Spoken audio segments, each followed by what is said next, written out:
전 세계에 불어닥친 코로나19 팬데믹 위기. 코로나19라는 신종 바이러스에 출현해 세계는 공포에 떨었고, 지구상 모든 이들은 코로나19 팬데믹 이전과는 확연히 달라진 일상을 받아들여야 했습니다. 마스크 착용과 소독이 생활화되었고, 단계적 사회적 거리두기는 물론 소중한 사람과의 만남조차 자유롭게 할 수 없었죠. 어느덧 코로나19 발생 3년째, 사회적 거리두기가 완화되고 엔데믹 이야기까지 나오고 있지만, 코로나19는 델타, 오미크론 하위 변이 바이러스까지 계속해서 형태를 바꿔가며 끈질기게 우리의 일상을 위협하고 있습니다. 이러한 가운데 최근 반가운 소식이 들려왔습니다. 국산 1호 코로나19 백신이 탄생했습니다. 이로써 우리나라는 앞서 허가받은 국산 코로나19 치료제 레키로나주에 이어 자체 제작 백신까지 보유하게 됐습니다. 마침내 우리나라 기술력으로 만든 국산 1호 코로나19 백신이 탄생한 것입니다. 코로나19 백신 수입국에서 보유국으로 백신 주권을 회복한 대한민국의 이야기. 국산 1호 코로나19 백신 탄생 과정과 의미를 오늘의 썰복다리에서 풀어보겠습니다. 2019년 11월 중국 우한시에서 처음 발생하여 퍼지기 시작한 코로나19 바이러스. 하루가 다르게 급속도로 퍼져가는 신종 바이러스에 출현해 지구상 모든 이들은 그야말로 패닉에 빠졌고, 코로나19 바이러스의 확산을 막기 위해 각국의 의료 종사자들은 코로나19 최전선에서 감염자 선별과 치료라는 끝이 보이지 않는 사투를 벌이게 되었습니다. 코로나19 감염 사망자가 속출하는 가운데 그 어떤 방어막 하나 없이 무방비로 노출된 인류는 코로나19 백신 개발만이 이 팬데믹 위기에서 벗어날 수 있는 해결책이라 생각하기에 이르렀죠. 전염병의 위기 속에서 인류를 구해온 백신. 그렇다면 백신은 언제부터 인류와 함께하게 된 것일까요? 그 시작은 18세기 말로 거슬러 올라갑니다. 당시 유럽에는 천연두라는 전염병이 횡행했는데요. 매년 약 40만 명의 사망자가 속출했으며, 아동의 경우 감염 시 사망률이 무려 80%나 되었죠. 온몸에 열이 나고 발진이 생겨 딱지가 않는 천연두 증상은 외관상 치명적인 흉터까지 남겨 당시 사람들에게 그야말로 공포의 대상이었습니다. 우리나라도 이 질병이 부디 곱게 지나가라는 의미로 마마라는 이름으로 높여 부르기도 했으며, 기원전 1157년 사망한 람세스 5세의 미라에서도 천연두로 인한 흉터 자국이 발견되며, 천연두는 역사상 가장 오랫동안 인류를 괴롭혀온 질병임이 증명되었습니다. 이 기나긴 전염병의 고리를 끄는 사람은 바로 영국의 의사 에드워드 제너였습니다. 1796년 그는 당시 소에 젖을 짜는 사람들이 우두에 감염되면 천연두에 걸리지 않는 것에서 착안해 우두를 앓는 사람의 고름을 한 소년에게 주입하여 시험하게 되고, 그의 이러한 방법은 성공을 거두었죠. 에드워드 제너는 연구 끝에 1798년 우두균을 이용해 천연두를 예방하는 천연두 예방법을 발표했고, 그 이름을 라틴어로 소를 뜻하는 단어 바카에서 차용해 백시네이션, 종두법이라 지었습니다. 이는 후에 우리가 잘 알고 있는 백신의 어원이 되었죠. 에드워드 제너의 우두종두법 개발로 사람들은 더 이상 천연두에 떨지 않게 되었고, 긴 시간 인류를 괴롭혔던 천연두는 1980년 세계보건기구가 천연두의 완전 종식을 선포하며 지구상에서 완전히 사라지게 되었습니다. 이는 인류 역사상 최초로 백신으로 전염병을 지구상에서 종식시킨 사례로 기록되고 있죠. 에드워드 제너는 이러한 공로를 인정받아 현재까지도 면역학의 아버지라 불리고 있습니다. 이렇듯 전염병이라는 치명적인 위기 속에서 인류를 구한 백신은 이후로도 여러 번의 팬데믹 위기 속에 우리의 건강을 지켜주는 매개체가 됩니다.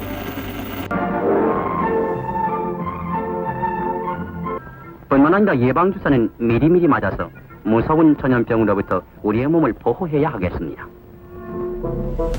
무방비하게 퍼져가는 코로나19 팬데믹 상황 속에서 전 세계가 하루빨리 코로나19 백신이 개발되기를 기다린 이유도 여기에 있습니다. 이는 코로나19 위기를 타파하기 위해 반드시 해내야 하는 인류의 숙제이자 우리나라의 숙제이기도 했죠. 미국, 영국 등 세계의 바이오사들은 앞다투어 백신 개발을 시작했습니다. 코로나19가 발생한 지 4개월 차, 세계보건기구는 세계 20개 이상의 바이오사들이 코로나19 백신 개발 중이라 밝혔습니다. 그리고 2020년 4월 우리나라도 본격적으로 그 대열에 합류했죠.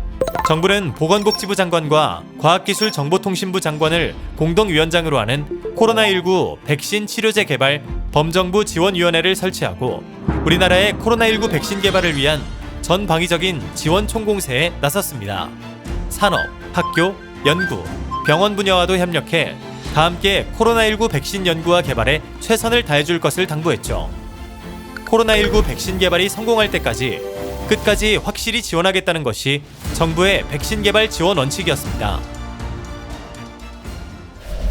국민의 생명이 걸린 일이므로 그 여느 때보다 비장한 각오와 대대적 지원으로 코로나19 백신 개발에 뛰어들었지만 백신 개발은 그 첫 단계부터 순탄치 않았습니다. 오히려 백신 개발 과정마다 곳곳이 암초였죠. 새로운 의약품 개발은 상용화에 앞서 임상시험을 반드시 거쳐야 하는데요. 1상, 2상, 3상 임상시험 이전에 전임상시험을 실시해 사람의 투여 여부 안전성을 확보하는 것이 필수입니다.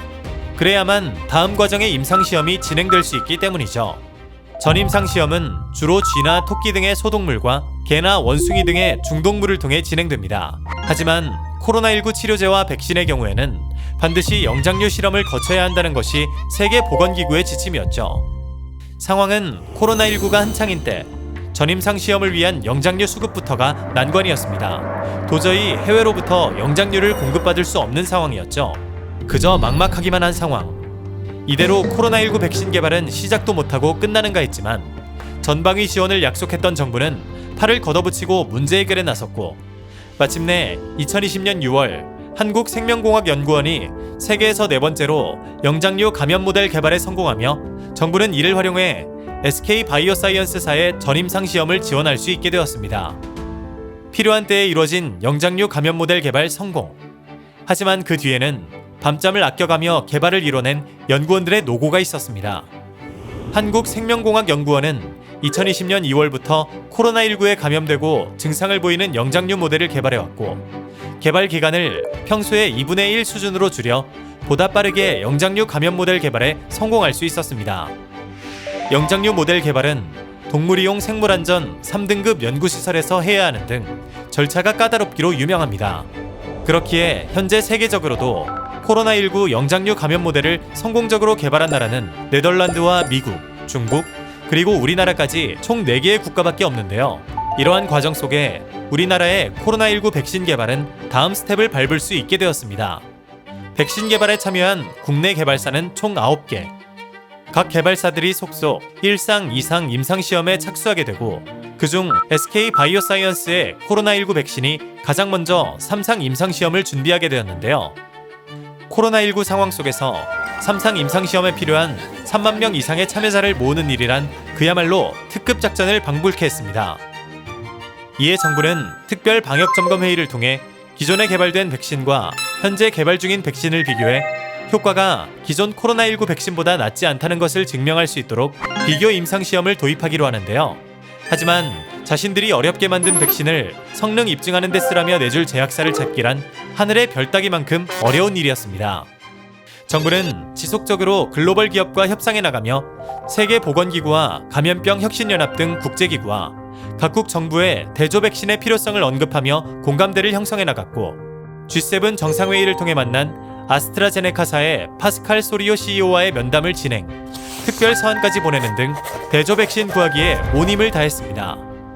그 결과 2021년 7월 SK바이오사이언스와 아스트라제네카와의 대조 백신 공급 합의가 이루어지며 우리의 코로나19 백신 개발은 한 단계 더 속도를 낼 수 있게 되었습니다.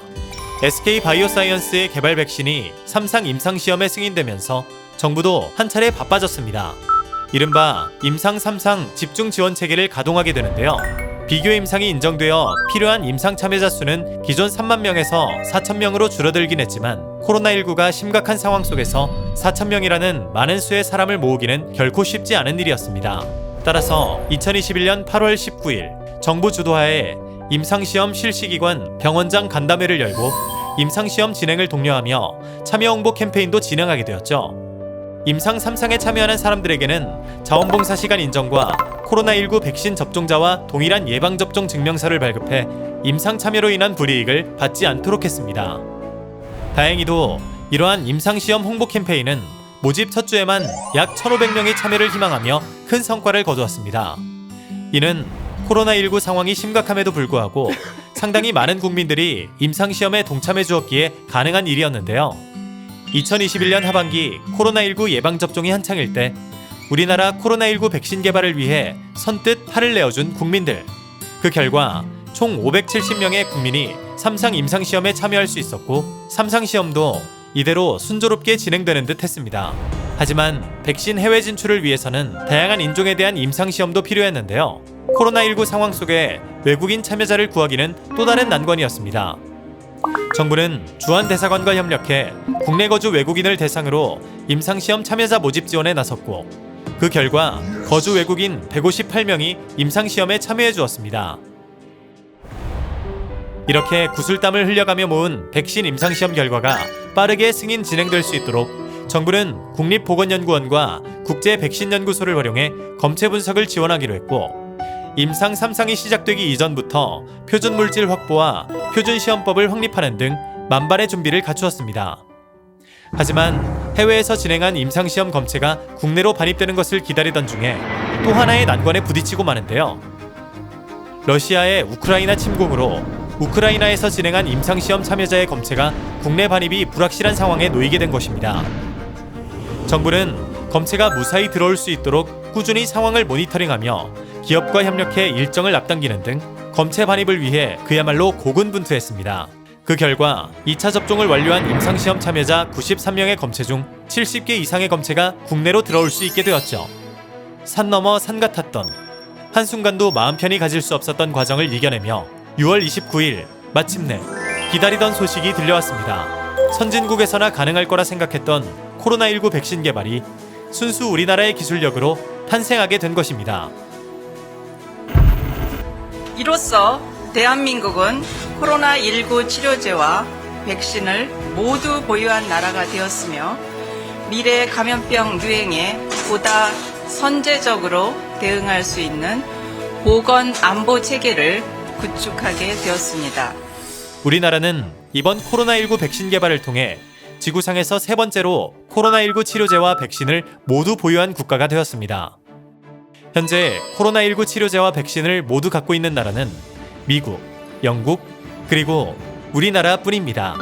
더구나 이번에 우리나라에서 개발한 코로나19 백신은 유전자 재조합 방식으로 개발된 백신으로 기존의 화이자, 모더나 등 mRNA 방식 백신보다 보관이 유리해 초저온 유통장비가 없는 국가에서도 사용이 편리하다는 장점이 있죠. 이를 통해 다른 나라의 코로나19 치료 지원에도 큰 도움이 될 것으로 기대되고 있습니다.